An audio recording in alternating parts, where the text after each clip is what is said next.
Hey there, Mama Work It Tribe. I'm Marissa Lonick, working mom of 4, lover of all things flow, family, and fulfillment. You're tuning in to the Mama Work It podcast, where we take aim at overwhelm, mom guilt, and exhaustion and swap them out for big dreams, belly laughs, and productivity that actually fits into your life. Every week, we dive into tips, motivation, and a healthy dose of fun so you can slay your day even when you're busy AF. Ready to feel seen, energized, and totally unstoppable? Let's get to work, mama.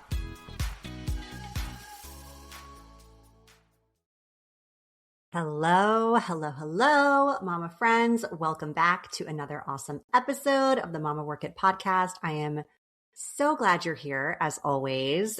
If you are new to the show, my name is Marissa Lonick. I am your host, working mom of 4 kiddos, and the founder of Mama Work It, where we support women in the juggle of mom life, work life, wife life, fill in the blank life, all the lives we are juggling, leading, living. So I'm excited today because I want to talk about something I lovingly refer to as comparisonitis. Okay, comparisonitis affects a lot of us, myself included. And so I want to talk about how we can not get this horrible sickness, but if we do catch it, how we can stop it, how we can heal it, how we can basically stop comparing our journey as moms, as working moms, as women, as human beings to others, and how we can just step in and live with full purpose and just be really pleased and content and happy with where we're at. I just want to reference the fact that this is really common, and it's really easy to fall into, to catch comparisonitis. So, you know those days when you're feeling good, you're feeling okay, like not perfect, but just okay. And then, you're like thinking, oh, I'm having a good day. Like things are going my way. Maybe there's no tantrums and it's 7:30 a.m. or whatever it is. And then you open up Instagram and you see someone's highlight reel, and suddenly your good day starts to feel not so good. It starts to feel insufficient. It starts to feel not at the level of where it could be because you're seeing this highlight reel. So I know this has happened to me before. Maybe you can relate. And maybe you're comparing lots of things when you're doing that scroll. Maybe it's your career, your business. Maybe it's your parenting style, your patience level with your kids, like the number of crafts that happen in your home. Maybe it is your postpartum body and what you look like versus what someone else is looking like who posted on Instagram. Maybe it's your home aesthetic, right? Like I love seeing those influencers with like the gorgeous, like beigey taupes, all the things in their house. And then it makes me kind of want to look at my house and like throw away all my furniture and start over. And that's not really a possibility, right? So maybe it's the relationship with your significant other. Like everyone looks so happy when you scroll Instagram, and maybe you're not in the best place right now in your relationship. Maybe it's your kids' milestones. Like, holy shit, did you see this kid is winning the spelling bee, or this kid is walking already, or this kid is fill in the blank, and you're wondering why your kids aren't meeting those milestones. So whatever it is, comparison, it creeps in and it steals your joy. It steals your happiness. But good news, if you're listening to today's episode, you can unlearn comparison. You can build habits, mindsets to really protect your peace, to refocus your energy, to help you honor your pace, your story, your season, just your moment of where you're at. So today we're going deep, mama. Like we're not just going to talk about why we compare, but we're going to talk about how to stop it And we're going to really unpack some tools that you can use to make that happen. So grab your coffee, grab your water, grab whatever's keeping you hydrated, keeping you going, and let's get into it. All right. So let's start with the truth. Comparison, it's a human behavior. We all compare, right? It's normal. I mean, your brain is literally wired to evaluate where you stand in a group. It's a survival mechanism. Now let's add in motherhood, where the stakes feel very high and comparison starts to feel even louder and more prominent. And here's where things get messy. We like to compare apples, our everyday regular life, with oranges, social media things people are posting. Comparing apples with oranges doesn't usually work, right? So it looks like this mom has it all together. It looks like her house is really clean, but what you don't see is you don't see the 3 a.m. breakdown, the fact that she didn't sleep all night and she's exhausted. You don't see maybe that she had her cleaning crew come in that morning, and if it's anything like my house, like the house only stays clean for 15 minutes and then everyone messes it up again, right? Or that there's just this one corner of her kitchen that looks really beautiful and aesthetically pleasing, but everything else is behind the camera. You don't see the struggle that she went through before she got to that moment. And we assume that someone else's success means something about us. We assume that this person getting a promotion makes us feel behind. We assume that this kid's reading already at this age means we're doing something wrong with our kids. We assume that this mom's spotless kitchen means, well, shit, I guess I don't know how to keep my house clean. I must be messy or a hoarder or whatever. And our brains interpret it that way, especially when we're stretched really thin. But I want to remind you, motherhood has no clear measurements. Okay? It's not like school where we had grades. It's not like work where we get feedback, we get promotions. In motherhood, it's very subjective. It's a lot of hoping you're doing the right thing and figuring things out as you go. And so comparison starts to feel like this substitute for validation. But here's the big takeaway here. Comparison is just like any habit you form, it can kind of become this bad habit. But again, the good news is that just like you can stop a bad habit, you can stop comparison. You can replace it with something else. So let's get into social media first and foremost, because I feel like this is the easiest and most prominent way that many of us are falling into the comparisonitis trap. Okay. So you don't have to just quit social media. You don't have to delete every app. That's not what I'm here to tell you today. Like, certainly if you want to do that, more power to you, go for it. I know people in my life who have done this for seasons, like a summer or, a month or whatever it is. And they love it. They feel super refreshed after it. It may not be your jam. It may not be what you want to lean into. It may not even be a possibility for you. I know running a business, I need social media in order to let my audience, my community know about things going on in the business, about the podcast, about all the things. So maybe it's not an option, and that's okay. You don't have to be drastic here. You can totally keep your social media, but you do need boundaries. You do need boundaries. So let's talk about what that looks like, because they could look different for different people. So one idea to create boundaries is you can curate what your algorithm is feeding you. How do you do that? I mean, hey, a simple unfollow, a simple mute, right? So that you're not maybe seeing this toxicity or this trigger coming through on your feed so prominently, so often.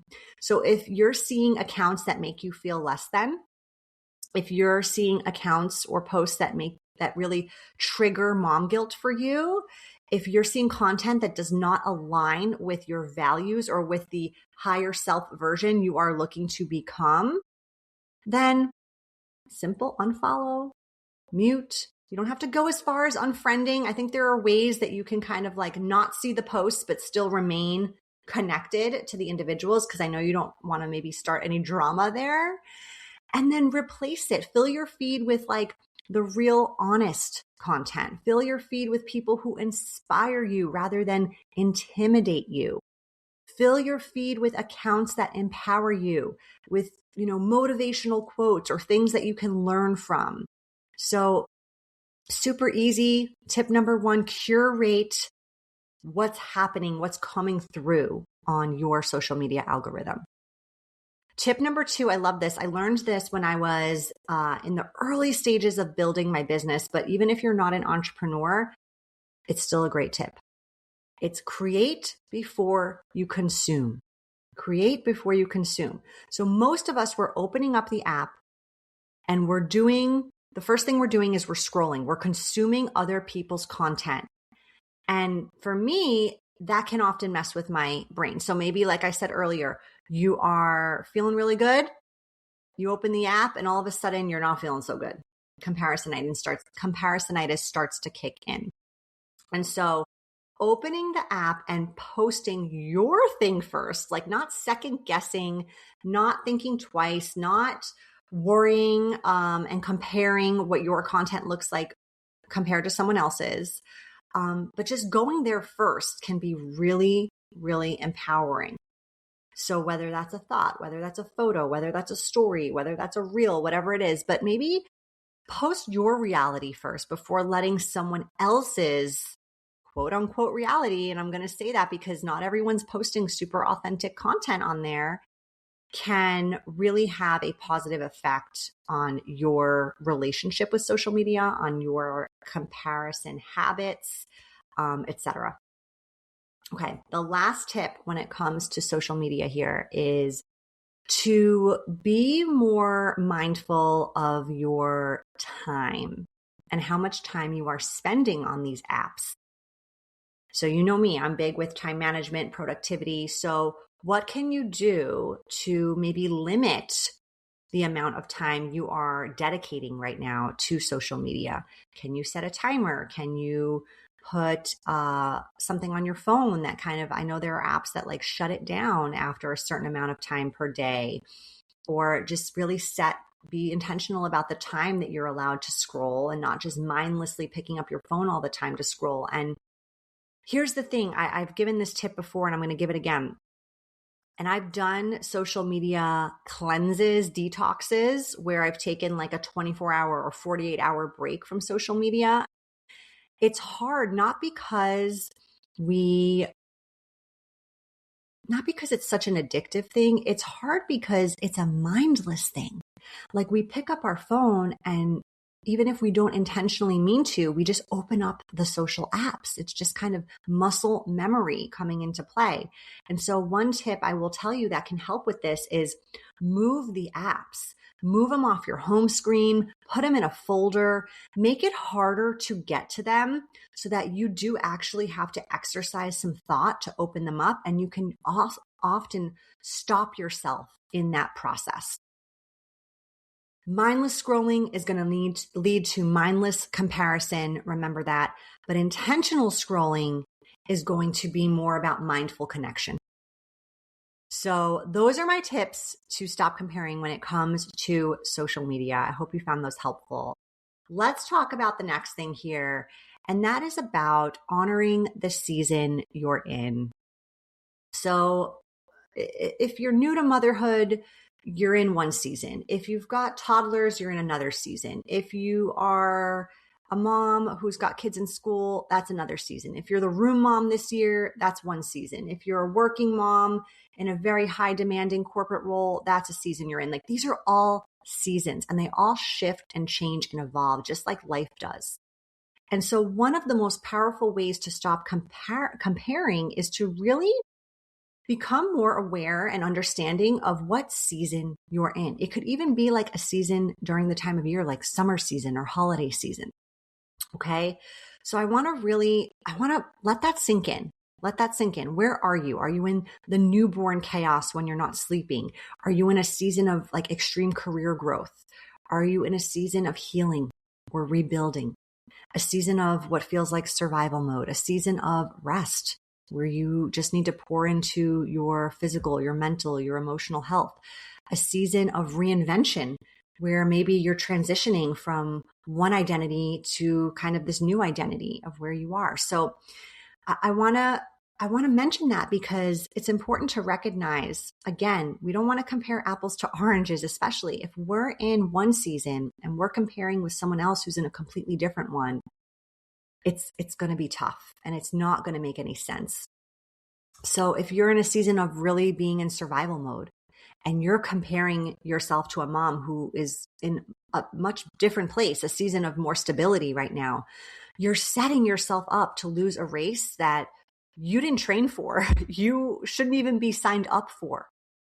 It's like, imagine comparing, a marathon runner to a sprinter, different skill sets, different energies, right? Imagine comparing, a plant that thrives in the winter to a plant that is in full bloom in the summer. I mean, just different things in different seasons are going to make those plants come to their best selves. So everyone's growing, everyone's working, right? It's just in a very different season.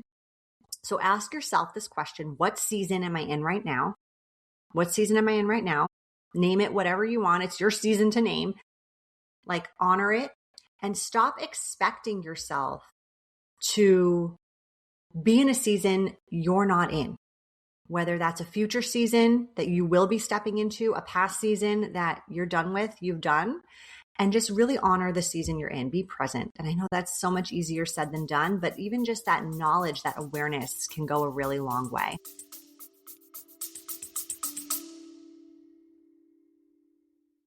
This episode is being sponsored by Cozy Earth. It's a new year and I love a fresh start. A simple way to make that happen in your home: refresh your sheets and towels to start off 2026 right. As a mom, sleep can be a hot commodity. So when you get it, you want it to be that good. Well, let me just say, if sleeping in the comfort of what heavenly softness must feel like sounds like the best thing ever to you, go get yourself some Cozy Earth sheets.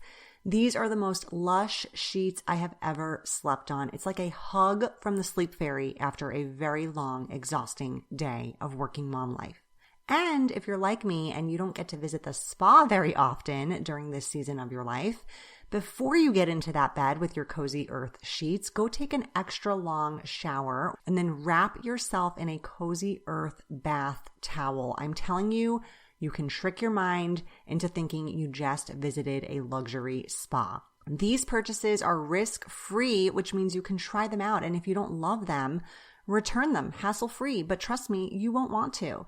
And they have a 10-year warranty. What? Like, my oldest kids will be in college and these sheets will still be under warranty. That is insane. Do yourself a favor, start the year off right by gifting yourself the most lush sheets or towels or both, because you have been working it and you deserve it. Go to CozyEarth.com and use my code MAMA, that's MAMA, for up to 20% off. And if you get a post-purchase survey, be sure to mention you heard about Cozy Earth right here on the Mama Work It podcast. All right, so let's talk about a few just practical tools that can help us shift out of comparison mode. Okay, because you know me, I'm all about the action. I'm all about the practicality when stuff like this happens. Like, all right, Marissa, I get it. I compare. I do it. I scroll. I doom scroll. I do this. I do that. I need to be more aware of my season. But now what the hell do I do? Okay, well, listen up. I'm going to tell you.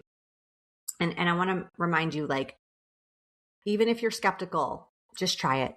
Just try it. What's the worst that can happen? I think these tools work, but even if not everything works for you, what have you really lost if you give it a try? So tool number one, change your mindset. I say it all the time. Mindset is responsible for up to 95% of your success, no matter what you do. And so if you are able to do a simple adjustment of your mindset when it comes to comparing, it can help you tremendously. So one idea is you can say, that's for her, this is for me. So when you feel comparison creeping in, literally That's for her. This is for me. Immediately separate your stories. Completely different, apples to oranges. That's for her. This is for me. Nothing to do with each other. Okay. It just resets the mindset, kind of helps you step back in your lane, put your blinders on, and focus on you and your journey. Okay. Tool number 2, replace comparison with curiosity. Replace comparison with curiosity. I love this one so much.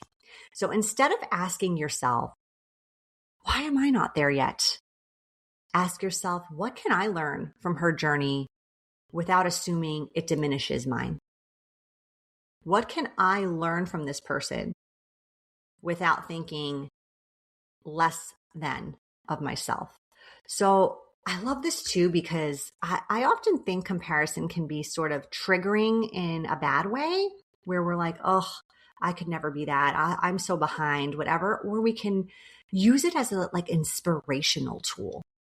An inspirational tool. Like, instead of saying, well, she has this, so I can't have this, you could say, well, she has this, so can I. I mean, it's evidence, it's proof that it's possible. It's inspiring to me. What can I learn from this? What can I implement that she's doing that would help me get closer to that if that's what I want for me? So use it as inspiration, not demotivation, because curiosity and kind of having that mental space for that really opens you up. Comparison kind of shuts you down. So tool number 2, replace comparison with curiosity. Really, instead of being kind of feeling down by something you see that you want, be inspired. Be triggered in a good way. All right, tool number 3, celebrate the small wins. I say this a lot.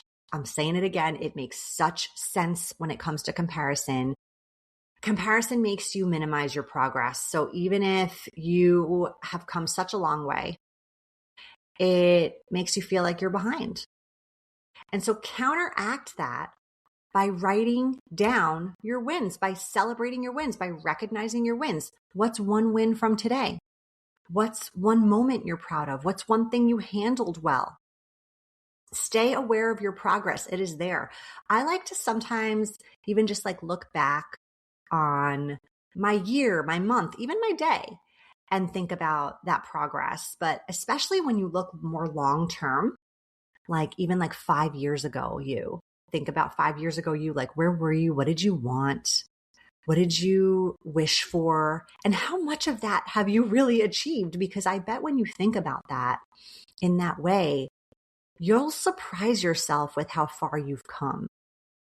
And so it's a really good reflective exercise for journaling, or just kind of if you're getting quiet with yourself to think about.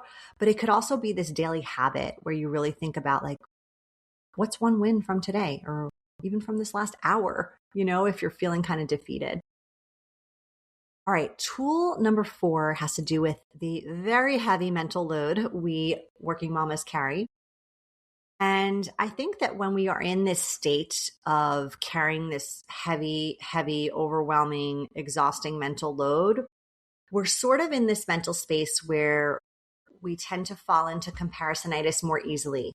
So when we're overwhelmed, it's our go-to escape is we compare. So simplify the mental load. What can you do to lighten that load? Is it one less commitment? One less yes when you're asked for something or to attend something? Is it one less to do on your list that you can either delegate or delete? Is it one less pressure you're putting on yourself? So I know that I'm guilty of this.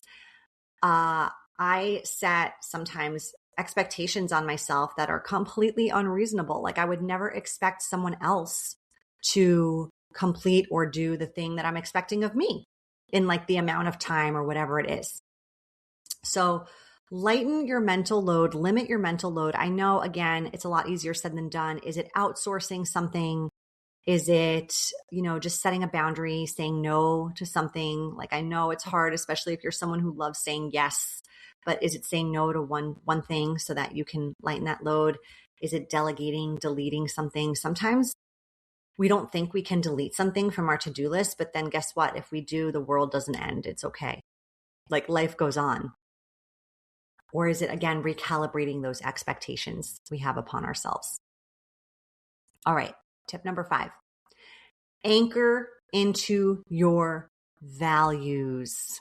Anchor into your values. As a coach, I often give my clients a values exercise kind of early on or just when it makes sense to during our sessions. And it's such a powerful exercise because most people, if you ask them this question, they have an idea of what their values are, but they've never actually sat down and done a core values exercise and really honed in on that and kept those 3 to 5 values front and center. And that's something that we do in my program. We ensure that once we've solidified those values, they are front and center in all the decisions we're making, in our mindset, in just the way we're showing up each and every day. So first, if you haven't done a values exercise, go Google one, do one. I mean, they're everywhere, probably for free. Hone in on what your top 3 to 5 values are and keep them front and center. Like put them on a sticky note on your laptop, put them as your desktop background or your phone background or on your mirror or whatever. Like keep them front and center. And when you know your values and they are right there in the smack in the middle of everything that you're doing, it's a lot easier to stop kind of chasing someone else's definition of success. It's a lot easier to stop comparing because you can ask yourself, well, what actually matters to me? Are these my values or are they her values? So anchoring into your values is a really good tool for stopping comparison. All right. The kind of next thing I want to discuss on this episode is the fact that when you outwardly compare yourself, okay, and even if you're not speaking these words aloud of oh, look at this one or look at that one, it can show indirectly in your behavior. So when you're doing this, your kids are seeing it happen. Okay, I want to remind you of this. Your kids are seeing it happen. And this is huge because your kids learn confidence from watching you. They learn how to adult in many ways from watching you adult.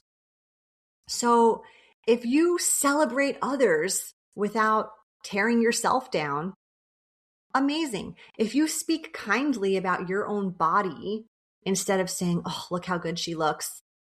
Not me. I still have to lose 20 pounds or whatever it is. Amazing, right? If you celebrate and speak kindly about your body, your daughters, your sons are going to have more body confidence. If you take pride in your work, in your pace, in all of it, guess what? It's more likely when they grow up, they're going to do the same. If you decide to lean more into gratitude and inspiration over jealousy and comparison, they are absorbing that. And it's all part of parenting, right? So they learn, I can grow at my own pace. I don't have to be like everyone else. My worth isn't based on my bonus or my performance or my review. So stopping comparison, it's not just for your benefit, for your mental health, for your happiness. It's for your kids too. You're totally setting the stage for this for them. So let's do a quick recap before we wrap up for the day. So I want to remind you, if you are someone who tends to lean into comparing, it's very human. It's very normal. Most of us do, but it's also a habit that you can break, that you can minimize. So we talked about curating what's coming through on your social media, protecting your peace on social media and how to do that. We talked about honoring the season you're in and why that is so important and why that matters. We talked about mindset reframes. That's for her. This is for me. Curiosity over comparison and celebrating your wins, whether those are wins from 5 years till now or wins from today only. And really being mindful of stopping comparison because not only is it going to elevate your experience in life, it's going to help your kids not fall into the comparisonitis trap, not catch comparisonitis as easily, hopefully, when they are older or even now as kids. So if you enjoyed today's episode, if you found it helpful, beneficial, please share it with a friend who is feeling that comparisonitis right now or who finds themselves sucked into it every time they open up their social media. Listen, we've all been there. And if you haven't already, I always love hearing your feedback, your reviews. So feel free to drop 5 stars if you think this show is amazing on whatever platform you're listening from. Let us know what you think of the show. Until next time, Mama, keep on working it. Stay anchored in your journey. And remember, no one can do it like you. Stop comparing. Your journey is valid, valuable, and uniquely yours. I'll see you next time. That's a wrap for this episode of the Mama Work It podcast. I hope you feel empowered, inspired, and ready to take your next step. If this episode spoke to you, share it with another amazing mama, and don't forget to subscribe and leave a review. It helps us show up wherever you get your podcasts. Be sure to head over to mamaworkit.com for free resources, coaching support, and new ways to momage your days as a busy mom. Until next time, keep on working it, mama.